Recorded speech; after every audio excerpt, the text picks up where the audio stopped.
Hello everyone, welcome back to the next video. In today's video I will show you how to do image labeling with Mlkit in React Native. Let's get started. So first I have created a React Native application, and inside that we will first enable the new architecture. So for that you can just go to the documentation, and here you can see. So for iOS you have to run this command from the iOS directory, and for Android you have to enable this new arc enabled equal to true. You will find that inside Android Gradle properties. Next we have to uh, create two folders. So I have gone through this turbo modules and fabric multiple times in my previous videos, so I will just quickly go through it and won't waste much time. So for Android we require explicit camera permission, so I have created RTN my permission folder, and this will be only for Android. Next, inside that create an Android folder, and inside Android create build.gradle, and here first as you can see I have copy pasted this from the docs and just added this Kotlin Android plugin as well as this Kotlin standard lib plugin, and the namespace has been changed. Next, inside src main java com rtn my permission create my permission package.kt. This has been copied from docs, only the file name has been changed at appropriate lines. Next, in my permission module.kt, here you can see that I am asking for camera permission first, and then requesting the camera permission, and then handling of that camera permission will be done inside main activity.java, because we want to use register on request permission, and that you can't use inside a turbo module. Next, Android is done. Inside JS create native my permission.ts, and here we are just asking for camera and writing permission. Again copied from docs, only this name has been changed as well as the method name has been changed. Next, inside package.json create a package.json file, and again this has been copy pasted from docs, only this has been changed, this has been changed as well as this has been changed, and this has been changed. Then again podspec file again is copied from docs, only this name has been changed. Okay, once that is done, for RTN my camera same thing, create Android folder. In build.gradle again I have copy pasted this from docs, only this apply plugin Kotlin Android has been added, RTN my camera has been added, Kotlin standard lib has been added, and for camera X we require this permission, as well as for image labeling we require this dependency as well. Sorry, this is not permission, these are dependencies. I added this for camera X and this for Mlkit image labeling. Next, src main java com rtn my camera. So first I have created my camera.kt. Again this is boilerplate code for camera X. So here you can see that I am first taking linear layout, and here we have defined our preview view process camera provider and executor service, as well as this is boilerplate code for camera as well for image analysis.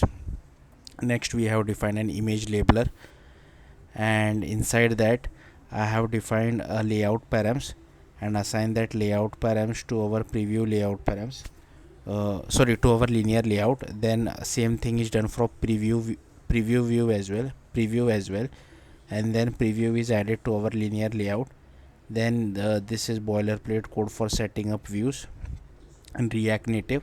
Then we are setting up camera as well, and here this method gets called for every frame that has been captured, and we get an image proxy from it. From image proxy we get a media image, and that is converted into an input image over here, and that image has been forwarded to our image labeler, and if it is successfully able to get things from that image, then we are sending it back to React Native, as well as I am consoling it to the logs as well, logging to the console as well. And inside failure I am just adding a fail message, and on complete listener you have to close these images. And if you want to stop the camera, you can just call this method over here, somewhere over here in on success listener. Then this is boilerplate code for starting the camera. Okay, next we will go to my camera event.kt, and this camera event you have to define because we are sending a callback from native side to React native side, and this callback is only for Android. For iOS we will be using event emitter. Okay, so this is the callback. For that we have to define this event. Next, my camera manager, again this has been copied from docs. Only thing change is this file name has been changed, as well as you have to add one more method because you are defining a callback.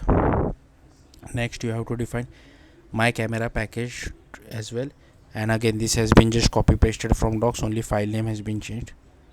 Now here already discussed build.gradle. Now inside JS, rtn my camera native component.ts. so here you can see, again I have copy pasted from docs. Only thing to note is that we are sending a callback from native side to React native side, and again this is only for Android. For iOS it is bit of a challenge to send it from Swift, because we are jumping from Objective-C to Swift, then we will again have to jump from Swift to Objective-C to React native. This is very much a hassle. That's why I have just using event emitter for iOS, and this name has been changed. And inside package.json, again copy pasted everything from docs, only this name has been changed, this has been changed, and this has been changed. Next I have created a pod spec file, again copy pasted it from docs, only this name has been changed. Next what you have to do is that open your terminal, go to the root of your React native project, first run this command, then run this command, then you have to do cd ... so that will move you outside your React native project. Then you have to run this command, but in this command make sure whatever is the folder name or the project name of your React native app. So mine is my app 2, which you can see over here. Okay, so change it there, whatever your project name is. So here is my app 2 and followed by the folder name. Similarly you have to run this command as well. Okay, once you run these two commands, you should see the generated folder in each of these directory or folders. Okay, so this is code gen for iOS. Next for Android, what you have to do is you have to cd to the main Android folder. So I will just show you guys the command cd Android. So cd to the main Android folder and just run this. Okay, so this will do code gen for Android, and for iOS as well you have to run this as well. So this will create pod for your folders. Okay, once that is done, go to the main Android folder, go to build.gradle. First you have to add this Kotlin version as well as class path you have to add. Next go to app, build.gradle, and here you have to add this Kotlin standard lib as well as apply plugin Kotlin Android. Next go to src main android manifest.xml. Here you have to add the camera permission as well as write external storage, and next you have to define a metadata as well for Mlkit vision dependencies. Next inside Java, so you can open this main Android folder inside Android Studio, and here you will see an option at the top to convert Java file to Kotlin file. I have used that, so that's why. And here we have to handle the camera permission that has been requested. So here you can see I am handling that camera permission, and if it is granted I am sending it back as an event emitter, and this is just a helper method to check whether all permission has been granted or not. Okay, next inside iOS, so I think that's it for Android. So for iOS, open the main iOS folder inside Xcode, go to info.plist, and first you have to add this camera permission. Next create this event emitter.h file. Again I have copy pasted this from docs, from Stack Overflow, sorry, and as well as you have to create this Objective-C file of event emitter.h as well. Okay, so you can just copy paste the code. Next you have to create a Swift file for my camera, and once you create a Swift file, Xcode will ask, do you want to create a bridging header? Click yes, and here you can see I am adding this to these three dependencies, and you have to extend this class as well. And now this is boilerplate code for showing camera inside your app, and here we are defining our image labeler.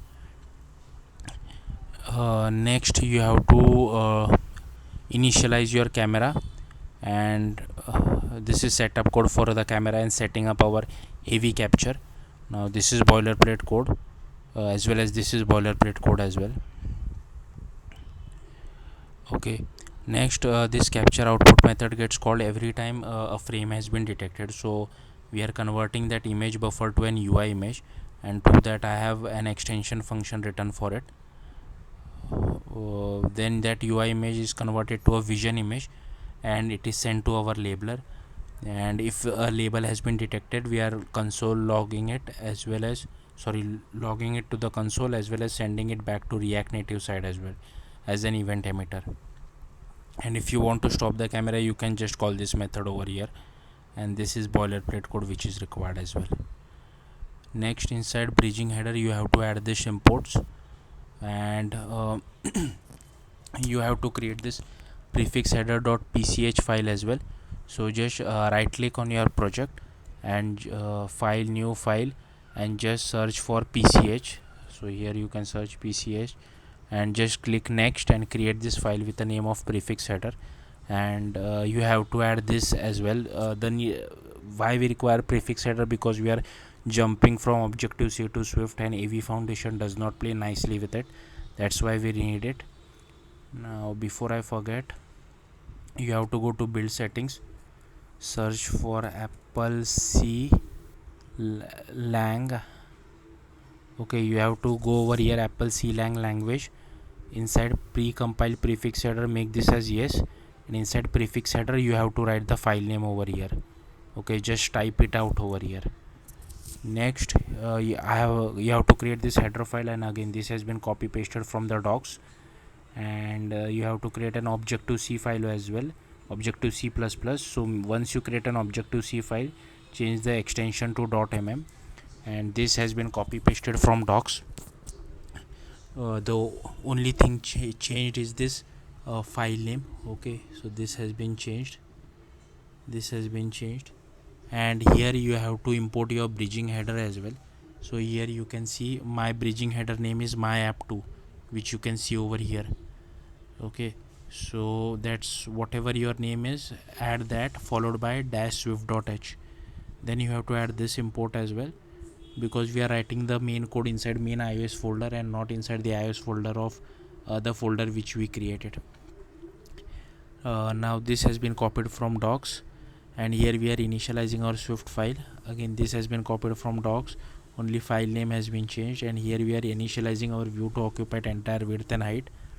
And here we are initializing our camera, then adding it as a sub view, and next all this stuff has been copied from docs as well.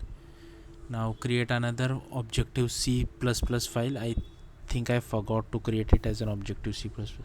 Yeah, for this file it can be an Objective C as well, that's fine, but better to create it as an Objective C++, because that's what the doc specifies. And again this has been copied from docs as well. Next, go to your pod file and add this dependency, and once you add, just don't directly run pod install, you have to run it like this, because this is how you run the new architecture's pod. So do that. So that's it for iOS. Now for how to use it. So for Android, so for inside app.tsx I have created two views, Android view and iOS view. So inside Android view, here you can see I'm first checking for camera permission and asking for it inside use effect, and once that permission has been granted, I'm setting that variable. So if the permission has been granted, show the camera preview camera view, otherwise just show a text. And for Android, once a frame has been detected, image has been detected, it prints it out over here, whatever has been detected. And for iOS, here you can see we are directly showing my camera, but this won't work for iOS because we are using event emitter. So whenever something has been detected from your frame, it prints over here. So yeah, that's it. Thank you for watching. Bye.